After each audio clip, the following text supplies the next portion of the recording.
Hello అండి. నేను ముందుగానే చెప్తున్నాను, లేడీస్‌కి అయితే నేను ఎటువంటి వ్యతిరేకం కాదు. బట్ యాస్ ఎ వైఫ్‌గా మా హస్బెండ్ స్ట్రగుల్ చూసి మాత్రం నేను ఒక క్వెషన్ అడగాలనుకుంటున్నాను అందరిని. ఏంటంటే, ఇప్పుడు మనకి ఫ్యామిలీ రెస్పాన్సిబిలిటీస్ అనగానే ఇంట్లో ఉన్న అబ్బాయే గుర్తొస్తాడు. ఏదైనా ఇంటికి ఏదైనా అప్పులున్నా, లేదు ఫ్యూచర్‌కి సేవింగ్స్ కావాలి అనంటే తనే ఉండాలి అనమాట. బట్ తను గనక నేను బరువు బాధ్యతలు ఎక్కువ మోయలేకపోతున్నామా, కొద్ది రోజులు నాకు రెస్ట్ కావాలి అంటే మన పరిస్థితి ఏంటి? ఓవర్‌కమ్ చేయాలంటే మీకెలా అనిపిస్తది బావ? కొన్ని కొన్ని సిచ్యువేషన్స్‌లో అన్నీ మనమే లీడ్ చేస్తున్నాం అనిపిస్తది. లైక్ ఇంట్లో నేను నేను నా వల్లనే అన్నీ జరుగుతున్నాయి. నేను లేకపోతే ఏం లేదు అన్న ఇదిలో ఉండేవాళ్ళు కొంతమంది ఉంటారు. కొంతమంది ఎలా ఉంటారంటే, అరే! ఏం జీవితంరా ఇది? నేను చేస్తేనే తినాలా?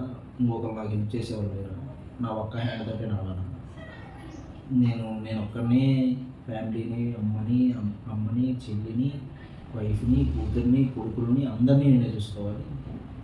నా సిట్యుయేషన్‌కి వచ్చేసరికి నాకంటూ ఒక తమ్ముడు గాని, అన్న గాని ఉంటే బాగుండు అనిపించేది ఒక్కొక్కసారి. బట్ లేడు కాబట్టి అన్ని రెస్పాన్సిబిలిటీస్ నేనే తీసుకొని చేస్తున్నాను. కొన్ని కొన్ని సిట్యుయేషన్స్‌లో నా గురించి ప్రౌడ్‌గా చెప్పింది మా అమ్మ. ప్రౌడ్‌నెస్ అనేది పక్కనోళ్ళకి తెలుస్తది గానీ, ఆ ప్రౌడ్‌నెస్ మా అమ్మ గొప్పగా చెప్పుకుంది గానీ, పడే బాధ నాకు తెలుస్తది మళ్ళీ.